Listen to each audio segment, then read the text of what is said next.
In the name of God, the gracious, the merciful.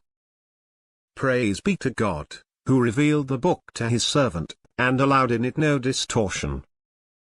Valuable, to warn of severe punishment from himself, and to deliver good news to the believers who do righteous deeds, that they will have an excellent reward, in which they will abide forever. And to warn those who say, God has begotten a son. They have no knowledge of this, nor did their forefathers. Grave is the word that comes out of their mouths. They say nothing but a lie. Perhaps you may destroy yourself with grief, chasing after them, if they do not believe in this information. We made what is upon the earth an ornament for it, to test them as to which of them is best in conduct. And we will turn what is on it into barren waste. Did you know that the people of the cave and the inscription were of our wondrous signs? When the youths took shelter in the cave, they said, Our Lord, give us mercy from yourself, and bless our affair with guidance. Then we sealed their ears in the cave for a number of years. Then we awakened them to know which of the two groups could better calculate the length of their stay. We relate to you their story in truth. They were youths who believed in their Lord, and we increased them in guidance. And we strengthened their hearts, when they stood up and said, Our Lord is the Lord of the heavens and the earth. We will not call on any god besides him, for then we would have spoken an outrage. These people, our people, have taken to themselves gods other than him. Why do they not bring a clear proof concerning them? Who, then, does greater wrong than he who invents lies and attributes them to God? Now that you have withdrawn from them, and from what they worship besides God, take shelter in the cave. And your Lord will unfold his mercy for you, and will set your affair towards ease. You would have seen the sun, when it rose, veering away from their cave towards the right, and when it sets, moving away from them to the left, as they lay in the midst of the cave. That was one of God's wonders. He whom God guides is truly guided. But he whom he misguides, for him you will find no directing friend. You would think them awake, although they were asleep. And we turned them over to the right, and to the left, with their dog stretching its paws across the threshold. Had you looked at them, you would have turned away from them in flight, and been filled with fear of them. Even so, we awakened them, so that they may ask one another. A speaker among them said, How long have you stayed? They said, We have stayed a day, or part of a day. They said, Your Lord knows best how long you have stayed. Send one of you to the city, with this money of yours, and let him see which food is most suitable, and let him bring you some provision thereof. And let him be gentle, and let no one become aware of you. If they discover you, they will stone you, or force you back into their religion. Then you will never be saved. So it was, that we caused them to be discovered, that they would know that the promise of God is true, and that of the hour there is no doubt. As they were disputing their case among themselves, they said, Build over them a building. Their Lord knows best about them. Those who prevailed over their case said, We will set up over them a place of worship. They will say, 3, and their fourth being their dog. And they will say, 5, and their sixth being their dog, guessing at the unknown. And they will say, 7, and their eighth being their dog. Say, My Lord knows best their number. None knows them except a few. So do not argue concerning them except with an obvious argument, and do not consult any of them about them. And never say about anything, I will do that tomorrow, without saying, if God wills. And remember your Lord if you forget, and say, perhaps my Lord will guide me to nearer than this in integrity. and they stayed in their cave for 300 years, adding 9. Say, God knows best how long they stayed. His is the mystery of the heavens and the earth. By him you see and hear. They have no guardian apart from him, and he shares his sovereignty with no one. And recite what was revealed to you from the book of your Lord. There is no changing his words, and you will find no refuge except in him. And content yourself with those who pray to their Lord morning and evening, desiring his presence. And do not turn your eyes away from them, desiring the glitter of this world. And do not obey him whose heart we have made heedless of our remembrance, so he follows his own desires, and his priorities are confused. And say, the truth is from your Lord. Whoever wills, let him believe. And whoever wills, let him disbelieve. We have prepared for the unjustifier, whose curtains will hem them in. And when they cry for relief, they will be relieved with water like molten brass, which scalds the faces. What a miserable drink, and what a terrible place! As for those who believe and lead a righteous life, we will not waste the reward of those who work righteousness. These will have the gardens of Eden, beneath which rivers flow. Reclining on comfortable furnishings, they will be adorned with bracelets of gold, and will wear green garments of silk and brocade. What a wonderful reward, and what an excellent resting place! And cite for them the parable of 2 men. To one of them we gave 2 gardens of vine, and we surrounded them with palm trees, and we placed between them crops. Both gardens produced their harvest in full, and suffered no loss. And we made a river flow through them. And thus he had abundant fruits. He said to his friend, as he conversed with him, I am wealthier than you, and greater in manpower. And he entered his garden, wronging himself. He said, I do not think this will ever perish. And I do not think the hour is coming. And even if I am returned to my Lord, I will find something better than this in return. His friend said to him, as he conversed with him, Are you being ungrateful to him who created you from dust, then from a sperm drop, then evolved you into a man? But as for me, he is God, my Lord, and I never associate with my Lord anyone. When you entered your garden, why did you not say, as God wills? There is no power except through God. Although you see me inferior to you in wealth and children, perhaps my Lord will give me something better than your garden, and release upon it thunderbolts from the sky, so it becomes barren waste. Or its water will sink into the ground, and you will be unable to draw it. And ruin closed in on his crops, and so he began wringing his hands over what he had invested in it, as it lays fallen upon its trellises. And he was saying, I wish I never associated anyone with my Lord. He had no faction to help him besides God, and he was helpless. That is because authority belongs to God, the true. He is best in rewarding, and best in requiting. And cite for them the parable of the present life. It is like water that we send down from the sky. The plants of the earth absorb it. But then it becomes debris, scattered by the wind. God has absolute power over everything. Wealth and children are the adornments of the present life. But the things that last, the virtuous deeds, are better with your Lord for reward, and better for hope. On the day when we set the mountains in motion, and you see the earth emerging, and we gather them together, and leave none of them behind, they will be presented before your Lord in a row. You have come to us as we created you the first time.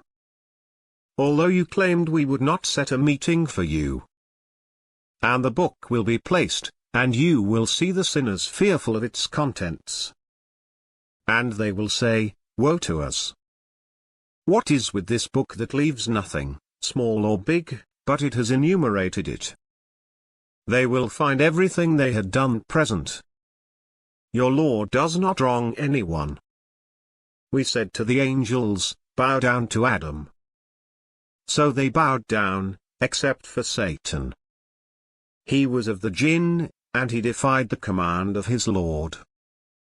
Will you take him and his offspring as lords instead of me, when they are an enemy to you? Evil is the exchange for the wrongdoers. I did not call them to witness the creation of the heavens and the earth, nor their own creation. And I do not take the misleaders for assistants. On the day when he will say, "Call on my partners whom you have claimed." They will call on them, but they will not answer them. And we will place between them a barrier. And the sinners will see the fire, and will realize that they will tumble into it. They will find no deliverance from it. We have elaborated in this Quran for the people every kind of example, but the human being is a most argumentative being. What prevented people from accepting faith, when guidance has come to them, and from seeking their Lord's forgiveness?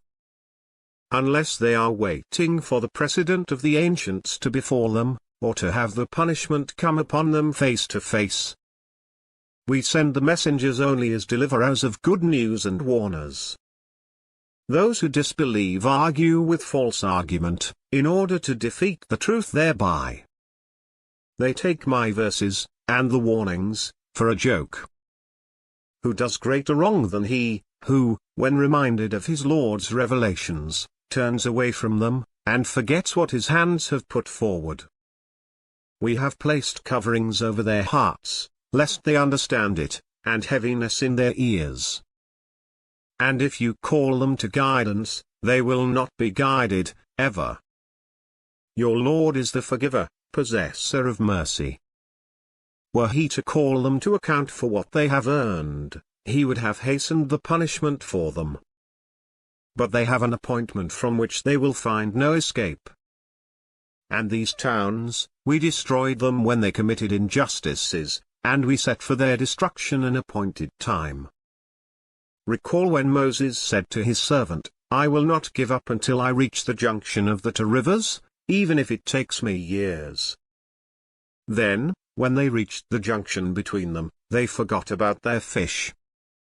It found its way into the river, slipping away. When they went further, he said to his servant, "Bring us our lunch." We were exposed in our travel to much fatigue. He said, "Do you remember when we rested by the rock?" I forgot about the fish. It was only the devil who made me forget it. And so it found its way to the river, amazingly. He said, "This is what we were seeking." And so they turned back, retracing their steps. Then they came upon a servant of ours, whom we had blessed with mercy from us, and had taught him knowledge from our own. Moses said to him, "May I follow you, so that you may teach me some of the guidance you were taught?" He said, "You will not be able to endure with me. And how will you endure what you have no knowledge of?" He said, "You will find me, God willing, patient. And I will not disobey you in any order of yours." He said, "If you follow me, do not ask me about anything, until I myself make mention of it to you."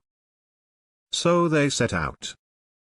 Until, when they had boarded the boat, he hauled it. He said, "Did you haul it, to drown its passengers? You have done something awful." He said, "Did I not tell you that you will not be able to endure with me?" He said, "Do not rebuke me for forgetting, and do not make my course difficult for me." Then they set out. Until, when they encountered a boy, he killed him. He said, "Did you kill a pure soul, who killed no one? You have done something terrible." He said, "Did I not tell you that you will not be able to endure with me?"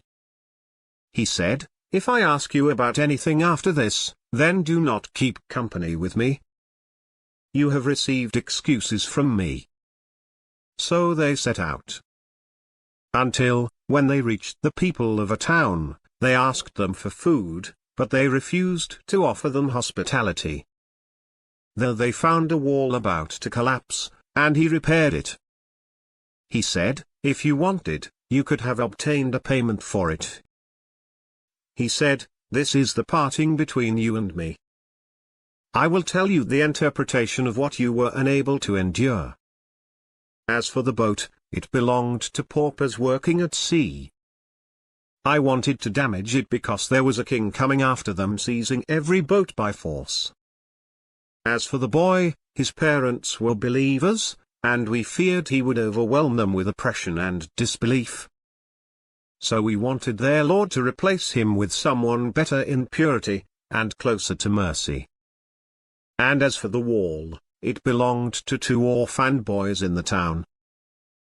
Beneath it was a treasure that belonged to them. Their father was a righteous man. Your Lord wanted them to reach their maturity, and then extract their treasure, as a mercy from your Lord. I did not do it of my own accord. This is the interpretation of what you were unable to endure. And they ask you about Zulkarnain. Say, I will tell you something about him. We established him on earth, and gave him all kinds of means. He pursued a certain course. Until, when he reached the setting of the sun, he found it setting in a murky spring, and found a people in its vicinity. We said, O Zulkarnain, you may either inflict a penalty, or else treat them kindly. He said, As for him who does wrong, we will penalize him, then he will be returned to his Lord, and he will punish him with an unheard of torment. But as for him who believes and acts righteously, he will have the finest reward, and we will speak to him of our command with ease. Then he pursued a course. Until, when he reached the rising of the sun, he found it rising on a people for whom we had provided no shelter from it. And so it was. We had full knowledge of what he had. Then he pursued a course. Until, when he reached the point separating the 2 barriers, he found beside them a people who could barely understand what is said. They said, O Zulkarnain, the Gog and Magog are spreading chaos in the land. Can we pay you, to build between us and them a wall? He said, What my Lord has empowered me with is better. But assist me with strength, and I will build between you and them a dam. Bring me blocks of iron. So that, when he had leveled up between the 2 cliffs, he said, Blow. And having turned it into a fire, he said, Bring me tar to pour over it. So they were unable to climb it, and they could not penetrate it. He said, This is a mercy from my Lord. But when the promise of my Lord comes true, he will turn it into rubble, and the promise of my Lord is always true. On that day, we will leave them surging upon one another. And the trumpet will be blown, and we will gather them together. On that day, we will present the disbelievers to hell, all displayed. Those whose eyes were screened to my message, and were unable to hear. Do those who disbelieve think that they can take my servants for masters instead of me? We have prepared hell for the hospitality of the faithless. Say, shall we inform you of the greatest losers in their works? Those whose efforts in this world are misguided, while they assume that they are doing well. It is they who rejected the communications of their Lord, and the encounter with him. So their works are in vain. And on the day of resurrection, we will consider them of no weight. That is their requital, hell, on account of their disbelief, and their taking my revelations and my messengers in mockery. As for those who believe and do righteous deeds, they will have the gardens of paradise for hospitality, abiding therein forever, without desiring any change therefrom. Say, if the ocean were ink for the words of my Lord, the ocean would run out, before the words of my Lord run out, even if we were to bring the like of it in addition to it. Say, I am only a human being like you, being inspired that your God is one God. Whoever hopes to meet his Lord, let him work righteousness, and never associate anyone with the service of his Lord.